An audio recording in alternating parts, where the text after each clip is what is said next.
Mr. Speaker, it's great to see you. Thanks for the time. Welcome. Glad you're here on the Hill. Good to have you. Jeffrey Epstein, has it ground the House of Representatives to a halt? That is the public perception. I think the Democrats are working really hard to make that the public perception, but it's not true. I made the case many times today, and I have over this week. The House Republicans are united on this. We all want full disclosure, maximum disclosure. Many of us have been intellectually consistent about that from the beginning, and nothing has changed in that regard.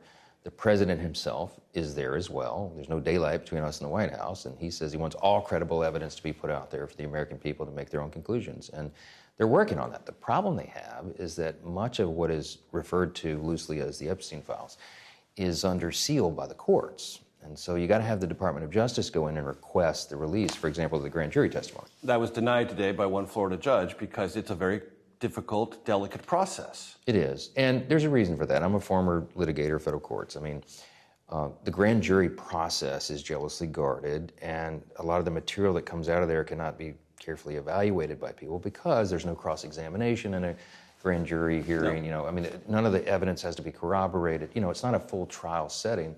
So a lot of allegations can be made in a situation like that, where if the public just viewed it that way, they might skew it one way or the other. So it's something in our system that has traditionally been protected. The judges are cautious about that, understand that. But at the same time, this matter, I think, is an unusual one. It merits, there's so much public attention regarding this, and the allegations are so dastardly. I mean, just evil acts.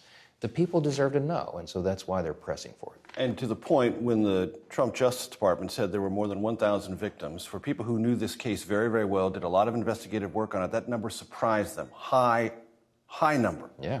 Meaning that, to their minds, investigative reporters and others, there have to be accomplices, uncharged accomplices, and that aspect of justice is still missing. Yes, and it's of great concern to us. I mean, we want full transparency. We want everybody who is involved in any way with the Epstein evils, let's call it what it was, to be brought to justice as quickly as possible. We want the full weight of the law on their heads. But when the Justice Department said in that same two-page memo, there's no reason to pursue further prosecutions, many said, how can those two things be properly aligned? These are good questions. I don't know. I've never seen the Epstein evidence. It wasn't in my lane.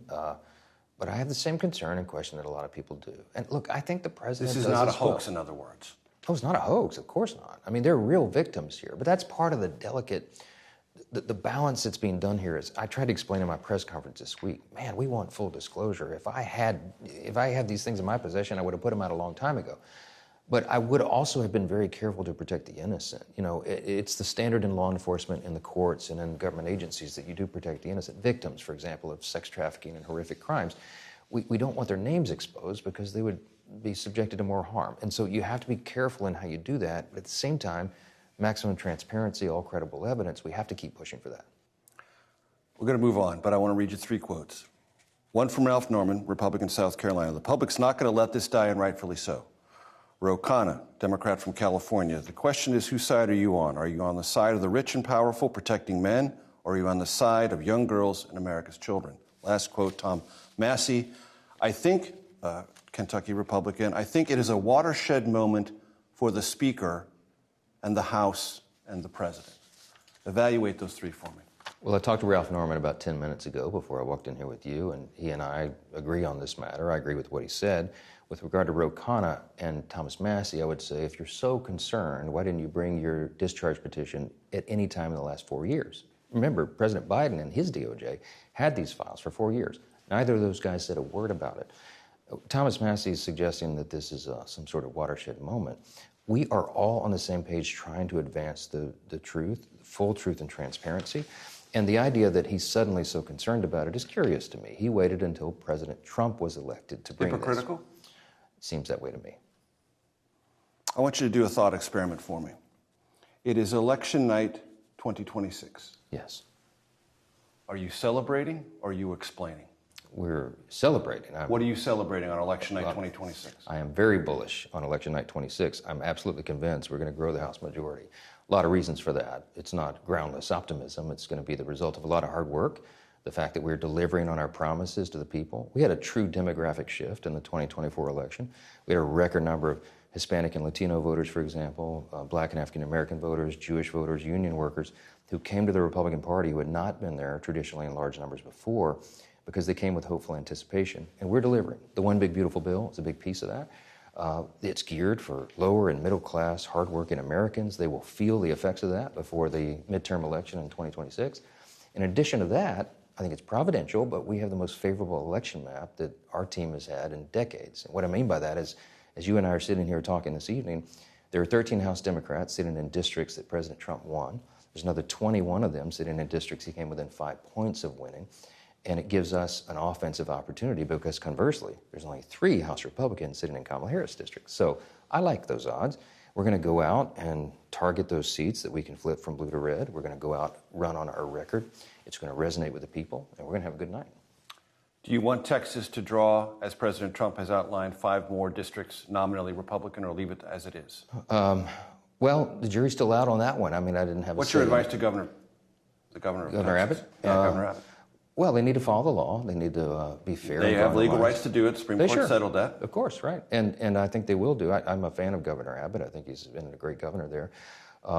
And I think the outcome probably inures to our benefit. It sounds like. I mean, Texas is a red state, and that all makes sense. But we're still awaiting the outcome. I haven't seen the maps yet. No one consulted me on that. But I am in charge of the whole map in a certain respect, in that I'm supposed to make sure that my party maintains the majority. I did that in 24, and I'll do it again. And we've got a lot more to run on now than we did last time. So I'm bullish. You mentioned the big, beautiful, now law. I want to cite some recent CBS News polling on that. 47% told us it will hurt. 28% said it will have not much effect on their lives. 25% said it will help. Do you have some salesmanship to do? Yeah, we do. I'm not surprised by those numbers because they've gotten a steady diet of misinformation by most of the mainstream media and the Democrats, certainly. They're telling them things that are simply not true. The good thing about this is we have the facts on our side. And the reason I put the big, beautiful bill on such an aggressive timetable, a fast track to get it signed into law by July 4th, which was a self-imposed deadline that we met, was because we wanted people to experience the truth of what the bill will do for them. This is going to be like 2019. Before COVID, after the first 2 years of the Trump administration, we brought about the greatest economy in the history of the world. I mean, every demographic was doing better, Garrett. Really, everybody. Rising wages, more job opportunities, people climbing the ladder. We're going to get back to that again, but we did what we did in 2018, 2017, this time on steroids. This was a truly big, beautiful bill with something for everybody. And the lower and middle class earners are going to feel the biggest effects of that. If you make between $15,000 and $30,000, $15,000 and $80,000 a year, you're going to have, on average, about a 15% lower tax burden. The typical American family is going to have about $13,000 more in their pocket. $13,000. That's right, because the results of all this. We increased so the standard. So they don't see that by November of next year, they can hold you accountable.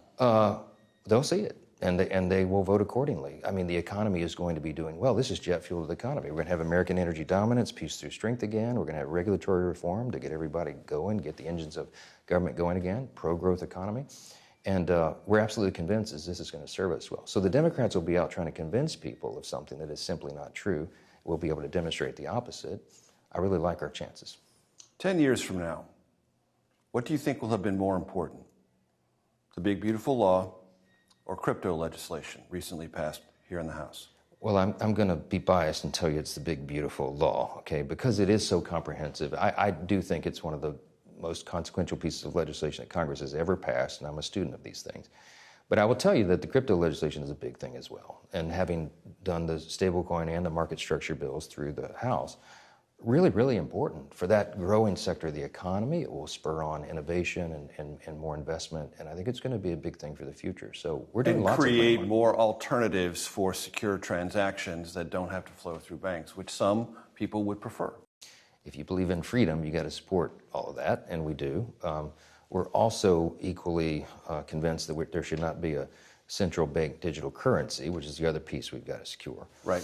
Because we don't want the government having that kind of power to be able to, oversee the personal banking of everyone, and that's what that would lead to. So this is a pro-freedom rally cry, and one that we're going to try to get that done one way or the other through the end of this Congress. You mentioned central digital currency. There is a central bank in our country. I'm sure you're aware of that. Yeah. How comfortable or uncomfortable are you, Mr. Speaker, with the president's repeated denunciations and jawboning, and that's putting it mildly, of the Fed Chair Jerome Powell? Well, I understand the president's frustration. I do believe that he should reduce interest rates, and it's really too much power to be held in the hands of one person or a board, and he has a board.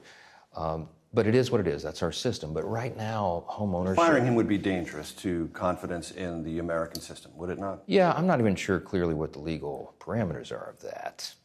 But I will say this. His term ends soon, in a matter of months. May of next year. Yes. And it's a rocky road for him between now and then.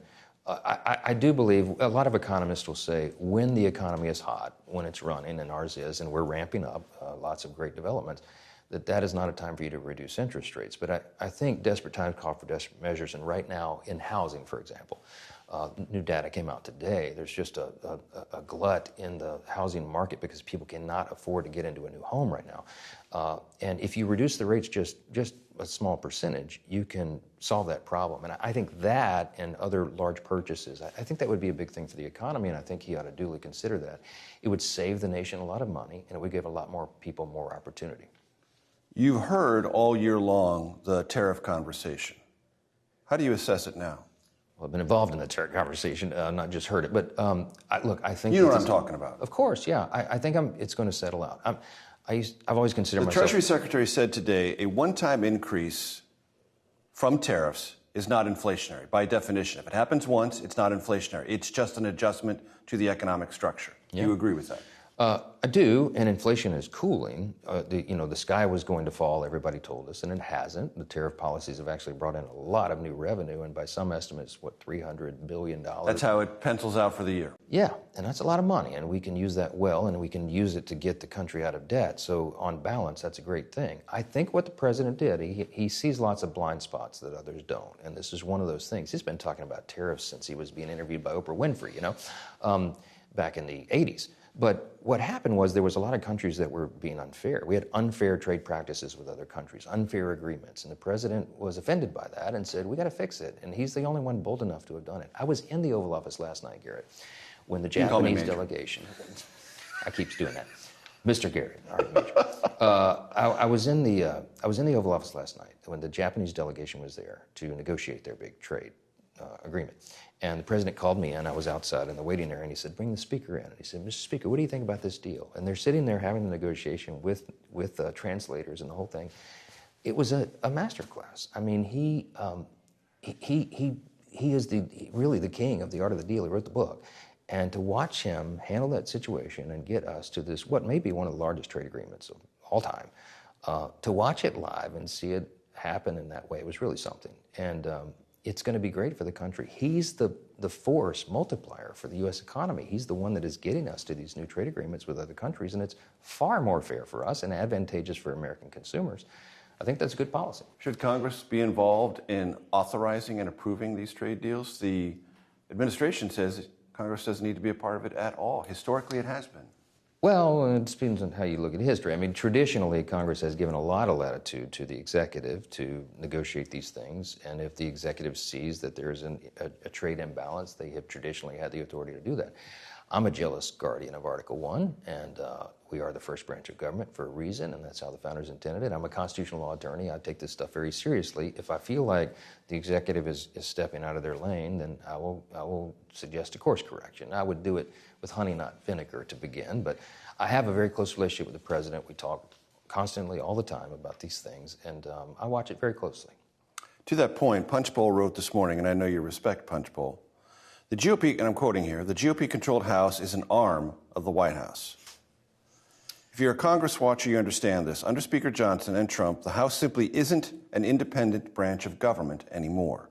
Whether it's on Russia sanctions, the Jeffrey Epstein files, or voting for a $5 trillion debt limit increase, House Republicans do whatever Trump tells them to do. That's nonsense. What Punchbowl is commenting on is the fact that we're working as in unified government, which is a rare occasion in our system. We have the Republican Party in charge of the White House, the Senate, and the House. The Speaker of the House and the President have a very close working relationship, and we are running a playbook that was very carefully designed. We worked on the big, beautiful bill for a year and a half before we delivered that product over the goal line. I foresaw this moment in time, and victory loves preparation. So that makes the Democrats and it makes the authors of Punchbowl very nervous because they don't want the Republican Party to advance our policies as efficiently and effectively as we are. They don't give us any credit in Punchbowl for having the most successful 6 months of any Congress and administration, arguably, and at least in the modern era, and maybe one of the top 2 or 3 in all of the history of this institution. So I take that as a badge of honor. There is a big difference, and what people don't see is the discussions behind the curtains, the discussions that I personally have with the President of the United States. We game this out. I prevent conflicts between the branches before they occur, so that when the policies are announced, it's things that we have already predetermined are in the best interest of the country. So it looks as though we're not standing up when I've already had the difficult discussions but behind the closed door. So that's what you call good governance. It's very important for the Speaker of the House and the President to have a close working relationship, and I make no apology about that at all. Before I let you go, let's talk immigration for just a second. CBS News poll, March on President Trump, approved 54, disapproved 46. Just this last weekend, disapproved 56, approved 44. One of the reasons is our data shows more people now than ever before believe that deportations are not limited to dangerous criminals or national security threats. 58% oppose the way deportation facilities are being used, and overall disapproval of deportation writ large for the first time, 51-49, when in February it was 59-41 approve. Is this going in the wrong direction? Is this administration overreaching and creating not just policy harms, but political risks? Well, I can tell you that the focus has been on the dangerous illegal aliens. By our estimation, it's probably close to 20 million illegal aliens came across the border over the 4 years of Joe Biden, who professed to me personally and publicly that he had no power whatsoever to change it. That was obviously nonsense, because President Trump sealed that border closed within just a couple of months. We had almost 0 illegal crossings over the border in the last month when they were monitoring all this. So he accomplished what he told the voters that he would do. The border was the #1 issue in the election, and people were alarmed by that.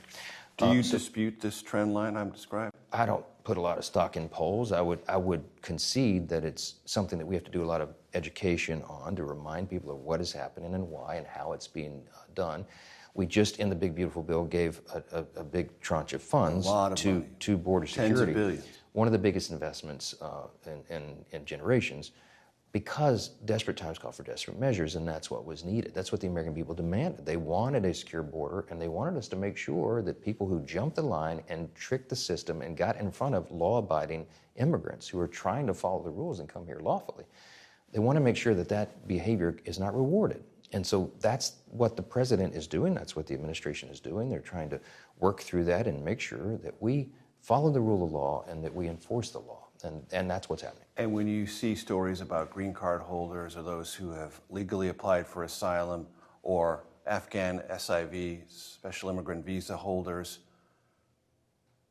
being caught up in this mill, in this dragnet, that doesn't concern you? That doesn't feel excessive? Well, no, it would be of concern if people who should not be caught in the dragnet are, and those will be carefully evaluated cases. But you have to give ICE a lot of credit, for example, in doing what they're doing. I visited the ICE offices in Chicago, and they're in charge of about a 6-state region.